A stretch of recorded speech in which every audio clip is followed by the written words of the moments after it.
Hi viewers, welcome to MJQ machinery YouTube channel.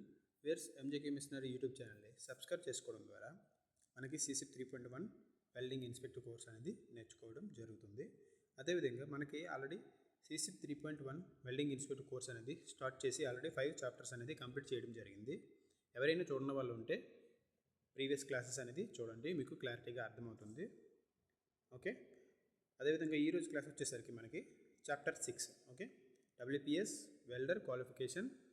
Okay, దీన్ని మనం 2 పార్ట్స్గా విభజించుకుంటున్నాం. ఈరోజు వచ్చేసరికి పార్ట్ 1 అన్నది మనం ఈరోజు డిస్కషన్ చేసుకుందాం. ఓకే, ఫస్ట్ పార్ట్లో వచ్చేసరికి మనకి WPS అదేవిధంగా PQR ఈ రెండు వచ్చేసరికి మనం ఫస్ట్ పార్ట్లో డిస్కస్ చేసుకుందాం. సెకండ్ పార్ట్లో వచ్చేసరికి వెల్డర్ పొజిషన్స్ అదేవిధంగా WQT ఆర్ WPQ. ఓకే, దీన్ని మనం సెకండ్ పార్ట్లో డిస్కషన్ చేసుకుందాం. ఓకే, ఇక్కడ ఆల్రెడీ నేను మీకు డెఫినేషన్స్ అనేవి ఇవ్వడం జరిగింది. WPS అంటే ఏంటంటే వెల్డర్ ప్రొసీజర్ స్పెసిఫికేషన్, అదేవిధంగా PQR అంటే ప్రొసీజర్ క్వాలిఫికేషన్ రికార్డ్, అదేవిధంగా WQT ఆర్ WPQ అంటే వెల్డర్ క్వాలిఫికేషన్ టెస్ట్. ఓకే, ఇలా మనకి డెఫినేషన్స్ కూడా నేను ఇవ్వడం జరిగింది. ఇక్కడ మీకు ఇక్కడ ఫస్ట్ ఆఫ్ ఆల్ మనకి కోడ్స్ అనమాట. ఓకే, వెల్డర్ ప్రొసీజర్ స్పెసిఫికేషన్స్కి కోడ్స్ ఉన్నాయన్నమాట. అంటే ఏంటంటే వెల్డర్ ప్రొసీజర్ మనము WPSని క్వాలిఫై చేయడానికి కోసం మనకు కొన్ని కోడ్స్ అనేవి స్టాండర్డ్స్ అనేవి కావాలి. ఆ స్టాండర్డ్స్ వచ్చేసరికి ASME section 9, AWS 01.1, ISO 1564, BS British standard EN 288. Okay, ఇలా మనకి ఈ కోడ్స్ని రిఫర్ చేసుకొని మనకి WPS అనేది ప్రిపరేషన్ చేయడం జరుగుతుంది అనమాట. First of all, what is welding procedure? అసలు వెల్డింగ్ ప్రొసీజర్ అంటే ఏంటి, దాంట్లో ఏం కవర్ అయితే మనకి అవి చూద్దాం first of all.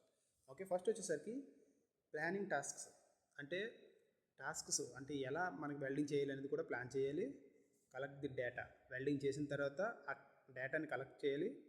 Writing procedure for use of trial, అంటే ఈ ప్రిలిమినరీ అంటాం కదా, ట్రయల్ వర్షన్ మనకి వెల్డింగ్ ప్రొసీజర్ రెడీ చేయడం కోసం వాటిని తీసుకురావాలి.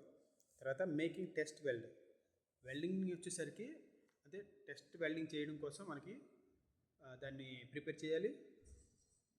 తర్వాత ఎవాల్యుయేటింగ్ ది రిజల్ట్స్, వచ్చిన రిజల్ట్స్ని వచ్చేసరికి అబ్జర్వ్ చేయాలి, వాటిని ఎవాల్యుయేట్ చేయాలి.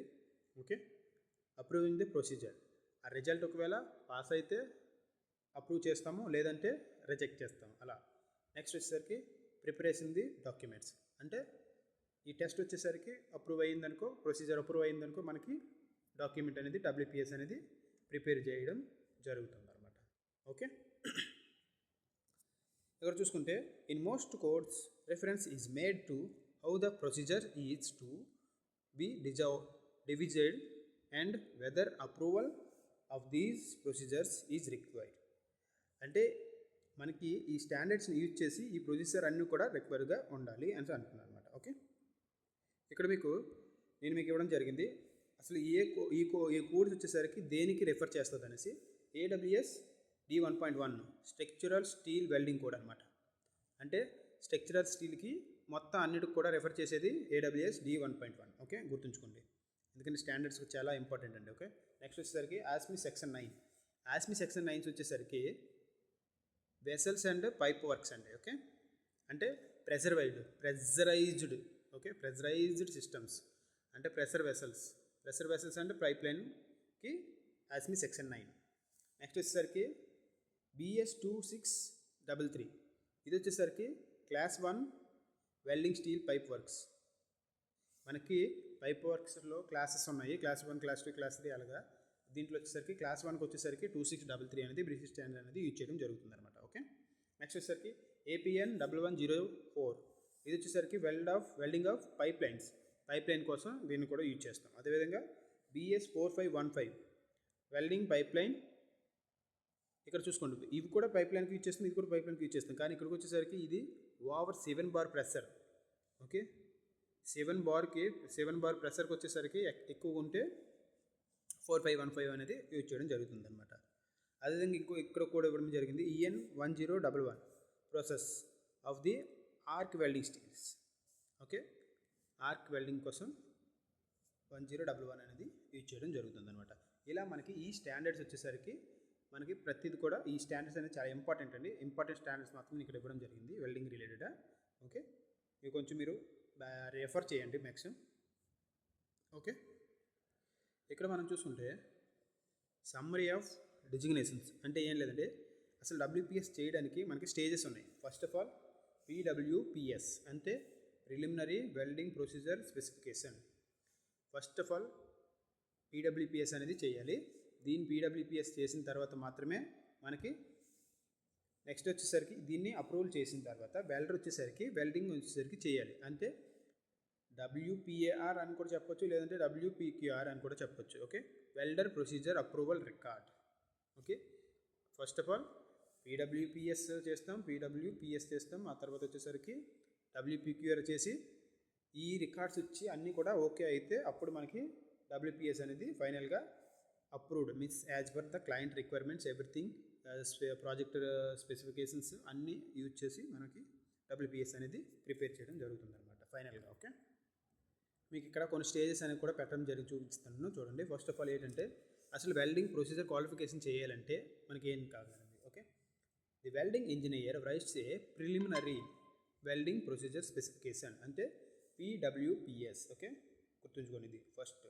వెల్డింగ్ ఇంజనీర్ అని వచ్చేసరికి ప్రిలిమినరీ వెల్డింగ్ ప్రొసీజర్ అనేది తయారు చేస్తాడనమాట. ఓకే, అది కూడా test coupon to be welded, test కూపన్ని ప్రిపేర్ చేస్తూ దాన్ని పీడబ్ల్యూపీఎస్ అనేది చేయడం కోసం. ఓకే, నెక్స్ట్ వచ్చేసరికి a welder makes the test coupon is accordance with the PWPS. అర్థమైందా?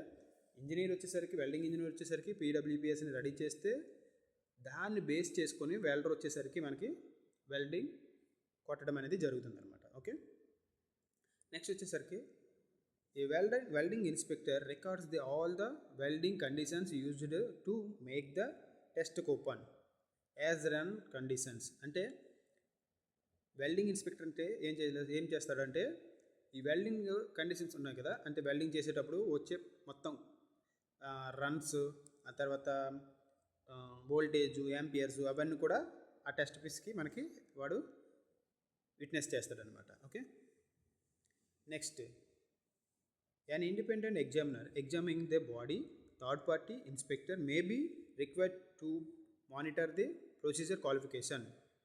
సమ్టైమ్స్ మనకి ఓన్లీ మన ఇంటర్నల్లీ వెల్డింగ్ ఇన్స్పెక్టర్ కాకుండా థర్డ్ పార్టీ ఇన్స్పెక్టర్ కూడా అవసరం ఉంటుందన్నమాట sometimes. Okay, in case client requirement ఉంటే మనం చేయొచ్చు, లేదు అంటే నో ప్రాబ్లం, అది యాజ్ బేస్డ్ ఆన్ అవర్స్ మన యొక్క రిక్వైర్మెంట్ పైన ఉంటుంది అన్నమాట. ఓకే, నెక్స్ట్ వచ్చేసరికి the test coupon is subjected to NDT in accordance with the methods specified by the standards visual inspection, MT, PT, RT or UT.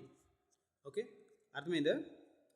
ఏంటంటే test చేసేసిన అంతే means welding చేసేసిన కూపన్ అనేసి ఆ వెల్డింగ్ కూపన్ వచ్చేసరికి మనం conduct చేసిన ఇన్స్పెక్షన్స్ అది as per the standards. Visual inspection conduct చేయాలి, ఎంటీ మెటీరియల్ మ్యాగ్నెటిక్ టెస్టింగ్ చేయాలి. నెక్స్ట్ వచ్చేసరికి పీటీ వచ్చేసరికి ఏంటంటే లిక్విడ్ పెనట్రేషన్ టెస్ట్ చేయాలి. ఆ తర్వాత ఆర్టీ అంటే రేడియోగ్రఫీ టెస్ట్ చేయాలి. ఆ తర్వాత యూటీ వచ్చేసరికి అల్ట్రాసోనిక్ టెస్ట్ కూడా చేయాలన్నమాట. ఈ టెస్ట్స్ అనేవి కూడా మనకి ఇచ్చిన టెస్ట్ కూపన్కి వచ్చేసరికి చేయాల్సి ఉంటుందన్నమాట. ఓకే, నెక్స్ట్ వచ్చేసరికి మనకి ఇక్కడ ఈ టెస్ట్ కూపన్ ఈ సబ్జెక్టెడ్ టు అకార్డెన్స్, ఇప్పుడు అయిపోయింది accordance the with methods specified standards visual inspection. Okay, ఇప్పుడు మనం ఎక్స్ప్లెయిన్ చేసాం కదా అదే. ఓకే, నెక్స్ట్ వచ్చేసరికి ఇప్పుడు ఎన్డిటి అయిపోయింది. ఓకే, నాన్ డిస్ట్రక్టివ్ టెస్ట్ అనేది అయిపోయింది. ఇప్పుడు వచ్చేసరికి డిస్ట్రక్టివ్ టెస్ట్ కూడా కండక్ట్ చేయాలి. ఓకే, అది కూడా యాజ్ పర్ ది స్టాండర్డ్స్ వచ్చేసరికి మనకి tensile test, bend test, micro test ఇవన్నీ కూడా అడుగుతుంది అనమాట. Okay, as per the codes వచ్చేసరికి డిస్ట్రక్టివ్ టెస్ట్ చేయాల్సింది టెన్సైల్ టెస్ట్ చేయాలి, బెండ్ టెస్ట్ చేయాలి, మైక్రో టెస్ట్ చేయాలి. ఓకే, ఇవన్నీ కూడా చేయాలి. The code application standards client May requires additional test such as hardness, impact, కొరోజన్ test ఈ depending on the material and applications. అంటే సమ్టైమ్స్ క్లయింట్ కూడా రిక్వైర్ చేయొచ్చు, ఏంటంటే వాడికి ఇంపాక్ట్ కావాలి, తర్వాత హార్డ్నెస్ టెస్ట్ కావాలి, తర్వాత కొరోజన్ టెస్ట్ కావాలి. అంటే depending on the client requirements also. If in case there is no client requirements we have to follow only for the tensile bend macro. If in case there is no client requirements, is there any other impact test, hardness test, corrosion test, like any other test, if they want, we will conduct all the tests. If there is no requirement, any other requirements, we are following only for the whatever the code is required, that test, those tests only we have to follow, that's it. Okay, next వచ్చేసరికి ఇక్కడ ఆ WPQR వచ్చేసరికి WPQR is prepared by the welding engineer giving details of as run welding conditions, result of the NDT means non destructive test results, welding conditions allowed for the production welding. Okay, అంటే ఇవన్నీ base చేసుకొని welding engineer వచ్చేసరికి WPQRని prepare చేస్తాడని అర్థం అనమాట. Okay, ఈ WPQR తీసుకుపోయి మనకి WPS అనేది చేయాల్సి ఉంటుంది, చేస్తామన్నమాట welding inspector. Okay, if the third party inspector is involved he will be requested to the sign WPQR truly record of the test. అంటే ఏంటంటే if in case third party inspector, welding inspector వచ్చేసరికి involve అయ్యి ఉంటే వాడు వచ్చేసరికి మనకి ఇక్కడ sign చేయాలి అని అంటున్నాడు అనమాట. Is the true record of the test, అంటే ఒరిజినల్ కాపీ మీద అతను సైన్ చేయాలి అనేసి అంటున్నాడు. ఇఫ్ ఇన్ కేస్ ఇన్వాల్వ్ అయితే, if in case there is no involvement of the any third party, we cannot no need to sign. Okay, ఇలా ఉంటుందన్నమాట. ఇది WPS ప్రిపేర్ చేసే స్టెప్ బై స్టెప్ అని అంటాం. ఓకే, మనకు కావాల్సినవన్నీ కూడా ఏంటంటే ఏం లేదండి, వెల్డింగ్ రన్ షీట్ కావాలండి. ఓకే, వెల్డింగ్ రన్ షీట్ కావాలి ఫస్ట్. నెక్స్ట్ వచ్చేసరికి NDT రిజల్ట్స్ కావాలి. నెక్స్ట్ వచ్చేసరికి DT result means destructive test result. ఆ తర్వాత వచ్చేసరికి ఈ కండిషన్స్ ఇవన్నీ బేస్ చేసుకొని మనకి వెల్డింగ్ ఇంజనీర్ వచ్చేసరికి మనకు ఒక WPS అనేది రెడీ చేయాల్సి ఉంటుంది అనమాట. WPQR WPS. ఓకే, నెక్స్ట్ వచ్చేసరికి ఇక్కడ components of welding procedure. Okay, parent material first of all మనకి ఇక్కడికి వచ్చేసరికి కాంపోనెంట్స్ ఏంటంటే parent metal, welding procedures, next వచ్చేసరికి welding consumers. Okay, 1 minute. Okay, first of all parent metals. Okay, ఈ parent మెటల్స్లో వచ్చేసరికి ఏం కావాలంటే type, okay, thickness, diameter, surface condition. Okay, type అంతా ఏంటంటే ఏ type materials, MS, SS, steel means carbon ఏదైనా. థిక్నెస్ అంటే ఏ థిక్నెస్, డయామీటర్ అంటే ఫర్ ఎగ్జాంపుల్ పైప్స్ అయితే డయామీటర్. సర్ఫేస్ కండిషన్ అంటే సర్ఫేస్ కండిషన్ ఎలా ఉంది మనకి, surface condition grade A, grade B, grade 3 grade A, B, C, D అనేది వచ్చేసరికి పెయింటింగ్ ఇన్స్పెక్షన్లు వస్తాయి. మనం అది చేసేటప్పుడు వాటిని డిస్కషన్ చేసుకుందాం. ఓకే, నెక్స్ట్ వచ్చేసరికి welding procedure. Which type of welding procedure we have to doing means WPS మనం చేస్తున్నాం అనేసి. Type of welding MMAW, MAG, MIG, TIG, SAW, SMAW, FCAW, అలా ఏ వెల్డింగ్ అనేది చేస్తున్నాం అనేసి కావాలి. నెక్స్ట్ వచ్చేసరికి ఎక్విప్మెంట్ పారామీటర్స్, అంటే వెల్డింగ్ మిషన్ ఉంటుంది కదా దాని యొక్క parameters like voltage, amperes, travel speed, ఇవన్నీ కూడా మనకి కావాల్సి వస్తుంది అనమాట. నెక్స్ట్ వచ్చేసరికి welding consumers. Okay, welding consumers అంటే type of the consumers, diameter of the consumers. For example type of the consumers means మనకు వచ్చేసరికి ఇప్పుడు SMAW వచ్చేసరికి మనకి E70 ఇలా వస్తాయి కదా, 7018, తర్వాత 706013 ఇలా వస్తాయి రాడ్స్. ఓకే, దానికి డయామీటర్ 2.1, 2.2, 2.3. తర్వాత అది ఒకవేళ లేకపోతే FCW వచ్చేసరికి E70, okay, 70T tubular. Okay, అలా వస్తుంటాయి అనమాట. వాటిని యొక్క దట్ మీన్స్ మనకు వచ్చేసరికి ఇక్కడ ఏంటంటే కన్జ్యూమర్స్ మీన్స్ వెల్డింగ్ రాడ్ వచ్చేసరికి దాని యొక్క డయామీటర్, వెల్డింగ్ రాడ్ యొక్క స్పెసిఫికేషన్స్ ఇవన్నీ కావాల్సి వస్తుంది. నెక్స్ట్ వచ్చేసరికి బ్రాండ్ వచ్చేసి బ్రాండ్ క్లాసిఫికేషన్స్, అది ఏ బ్రాండ్ అవన్నీ కూడా కావాలి. తర్వాత హీట్ ట్రీట్మెంట్స్, స్టోరేజ్, అంటే దాని మీద మనకు ఆల్రెడీ ఆల్మోస్ట్ ఇస్తారండి కొన్ని హీట్ ట్రీట్మెంట్ మీన్స్ దానికి కావాల్సి వస్తుంది బ్యాకింగ్ చేయాల్సి, కొన్ని వీటికి వచ్చేసరికి చేయాల్సిన అవసరం ఉండదు. ఓకే, ఎలా ఉంటుందన్నమాట. ఓకే, నెక్స్ట్ వచ్చేసరికి components of the welding procedures. మళ్ళీ వచ్చేసరికి దీంట్లో ఇంకా ఏం కావాలంటే joint design, okay, welding positions, next వచ్చేసరికి thermal heat treatments. First of all joint design కొత్త, అసలు అది ఏ డిజైన్ WPSలో కావాలి కదా మనకి, ఏది సింగిల్ బిఏ లేకపోతే డబుల్ బిఏ లేకపోతే ఫిల్లెట్ వెల్డింగ్ WPS చేస్తున్నాం దేనికనేది. Okay, first of all edge preparation కావాలి, రూట్ గ్యాప్, రూట్ ఫేస్ ఇవన్నీ కావాలి. తర్వాత జిగ్గింగ్ అండ్ ట్యాకింగ్ కావాలి, తర్వాత టైప్ బ్యాకింగ్ కావాలి, ఇవన్నీ కూడా కావాల్సినవండి. ఓకే, నెక్స్ట్ వచ్చేసరికి వెల్డింగ్ పొజిషన్స్. వెల్డింగ్ పొజిషన్ అంటే ఏంటంటే location, shop or site, means ఎక్కడైతే మనం చేస్తున్నాం, షాప్కి కావాలా లేకపోతే సైట్కి కావాలా అనేసి. ఓకే, నెక్స్ట్ వచ్చే welding positions 1G 2G 3G etcetera, means 4G 6G whatever you have to qualify that's it, you have to mention that's it. Okay, next any weather precautions, weather బాగోలేకపోతే దాని precaution కూడా తీసుకోవాల్సి వస్తుంది అనమాట. Next వచ్చేసరికి heat treatment, thermal heat treatments, pre heat, temperature, తర్వాత post wealth treatments, ఇవన్నీ కూడా మనకు కావాలండి. ఇవన్నీ కూడా మనకి WPS ప్రిపేర్ చేయడానికి కావాల్సిందే. ఓకే, ఇక్కడ మీకు చూసుకుంటే మీకు ఒక శాంపిల్గా వచ్చేసరికి ఒక WPS అనేది చూపించడం జరుగుతుంది. దీంట్లో ఫస్ట్ ఆఫ్ ఆల్ మనం చూడాల్సింది వచ్చేసరికి name. Okay, first of all company name, WPS number, తర్వాత వచ్చేసరికి అది ఏ ప్రాసెస్, ఓకే ఏ ప్రాసెస్, తర్వాత PQR నెంబరు, ఇవన్నీ కూడా కావాలి అక్కడ నెంబర్స్. తర్వాత రివిజన్ కూడా చాలా ఇంపార్టెంట్ అండి, ఎందుకంటే చాలామంది రివిజన్ 1 2 3 4 5 సంథింగ్ చాలా ఉంటాయి. ఓకే, తర్వాత వచ్చేసరికి ఇది ఏ ప్రాసెస్, SMEW అంటే మనకు వచ్చేసరికి 7018 రాడ్, లేకపోతే 7016 రాడ్, 7013 రాడ్, ఏ రాడ్ అనేది ఇక్కడ ఉంటుంది చూసారా, ఇదిగో ఇక్కడ కనిపిస్తుంది. తర్వాత దాని యొక్క AWS స్పెసిఫికేషన్ వచ్చేసరికి A5.1. ఓకే, తర్వాత దాని యొక్క డయామీటర్ చూస్తే మనకి ఇక్కడ చూసుకుంటే డయామీటర్ వచ్చేసరికి 3.1 3.2 అలా ఉంది. ఓకే, రూట్ ఓపెనింగ్ కూడా మనకి ఇక్కడ ఇచ్చారు చూసారా. తర్వాత వచ్చేసరికి బేస్ మెటల్ యొక్క థిక్నెస్ వచ్చేసరికి 18 mm వరకు ఇచ్చారు. ఓకే, ఇలా మనకి అన్నీ కూడా దీంట్లో మెన్షన్ అన్నీ చేయాలండి, mention each and everything. Okay, ఇక్కడ మనం చూసుకుందాం.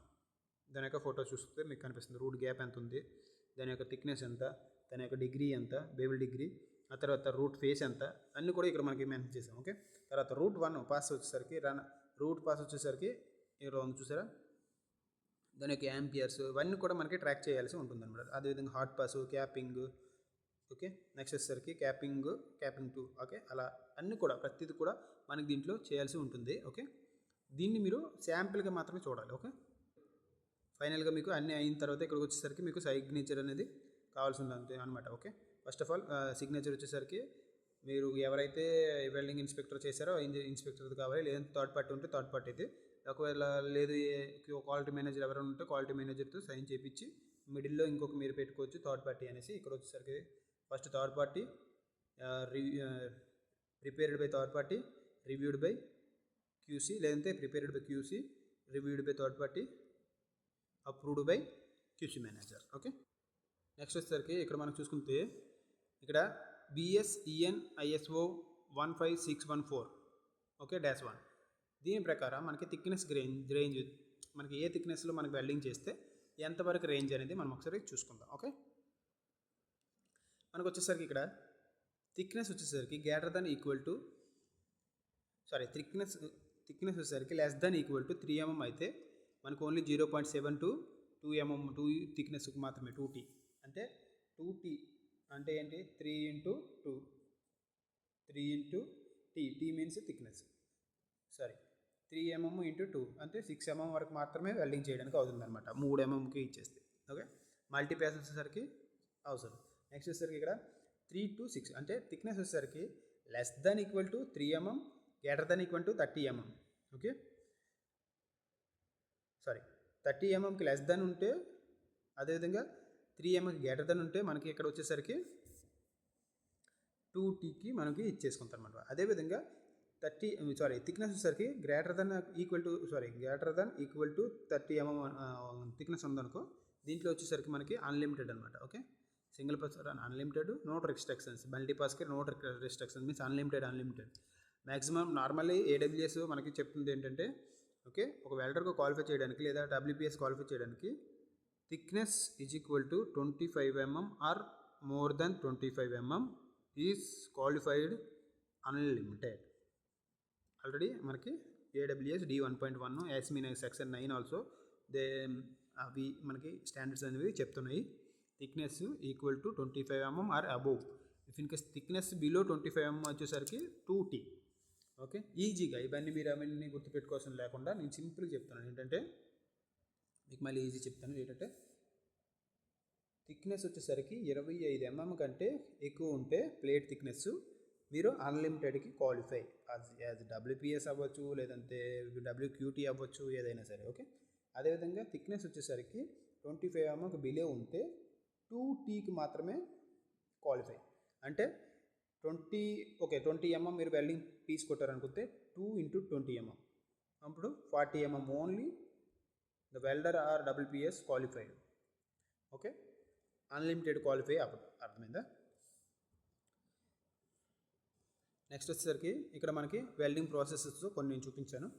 111 అంటే MMAW, అదేవిధంగా 12 అంటే 12 కాదు 121. Okay, SMAW 121 SMAW. 135 వచ్చేసరికి మ్యాగ్, 1111 వచ్చేసరికి ఆక్సిఫైయర్, అదేవిధంగా plasma arc, FCAW no gas shielded, MIG welding, FCAW active gas ఇది. ఓకే, ఇది గ్యాస్, ఇది నో గ్యాస్. Next TIG 141. ఇవి వెల్డింగ్ ప్రాసెసెస్, దాంట్లో కోడ్స్ అనమాట. ఓకే, నెక్స్ట్ వచ్చేసరికి థిక్నెస్ ఐడెంటిఫికేషన్ వచ్చేసరికి ఏంటంటే బట్ వెల్డ్ అంటే ఏంటి, parent metal thicknesses at the joint. Next parent metal వచ్చేసరికి thickness at the joint. Next వచ్చేసరికి ఫిల్లెట్ వెల్డ్ వచ్చేసరికి పేరెంట్ మెటీరియల్ థిక్నెస్ అంటే ఇలా వస్తుంది అనమాట. మనం ఆల్రెడీ డిస్కషన్ చేయడం జరిగింది ఫిల్లెట్ వెల్డ్కి ఎలా ఉంటుంది అన్నది. సెట్ ఆన్ ది బ్రాంచ్ తర్వాత వచ్చేసరికి ఇవన్నీ కూడా మనకి మనం ఆల్రెడీ ప్రీవియస్ క్లాస్లో డిస్కషన్ చేసుకున్నాం. Just go through hit. ఇక్కడ నేను ఆర్క్ వెల్డింగ్ కాదు, ఆర్క్ ఎనర్జీ కావాలండి. ఆర్క్ ఎనర్జీ వచ్చేసరికి మనకి WPSలో వాడు అడుగుతాడు. ఆర్క్ ఎనర్జీ వచ్చేసరికి మనకి ఇక్కడ kg/mm దీంట్లో మనకి కొలుస్తారనమాట. దీని యొక్క ఆర్క్ ఎనర్జీకి ఫార్ములా వచ్చేసరికి volts into amperes. Okay, welding స్పీడ్కి వచ్చేసరికి mm/s ఇంటూ 1000. ఓకే, ఇలా ఉంటుంది అనమాట. ఓకే, ఇది వచ్చేసరికి మనం ఇప్పుడు ఆల్రెడీ ఇప్పుడే డిస్కస్ చేసుకున్నాం కదా, 121 సబ్మర్జ్డ్ ఆర్క్ వెల్డ్. దీని యొక్క factors. Okay, factor of K అంటే ఏంటంటే thermal efficiency factor K. Okay, welding processes దీంట్లో మనకి ఫ్యాక్టర్ ఆఫ్ K అనేది మనకి దీంట్లో మెన్షన్ చేయాల్సి ఉంటుంది అనమాట వర్క్ షీట్లో. కాబట్టి దాని యొక్క ఫ్యాక్టర్స్ ఏ ప్రాసెస్కి ఎంత ఉంటుంది అనేది. ఓకే, 121 వచ్చేసరికి SAWకి వచ్చేసరికి 1.0. ఓకే, నెక్స్ట్ 111 వచ్చేసరికి metal arc welding with covered electrodes 0.8. 131 వచ్చేసరికి మిగ్ వెల్డింగ్, దానికి 0.8. 135 వచ్చేసరికి మిగ్ వెల్డింగ్, దానికి 0.8. 114 వచ్చేసరికి flux means FCAW without shielded gases, దీనికి వచ్చేసరికి 0.8. 136 వచ్చేసరికి FCAW gas active gas, next వచ్చేసరికి దానికి 0.8. 137 వచ్చేసరికి FCAW ఇనెట్ గ్యాస్ అనమాట. ఓకే, 0.8. 138 వచ్చేసరికి ఓకే మెటల్ కోర్ వైల్.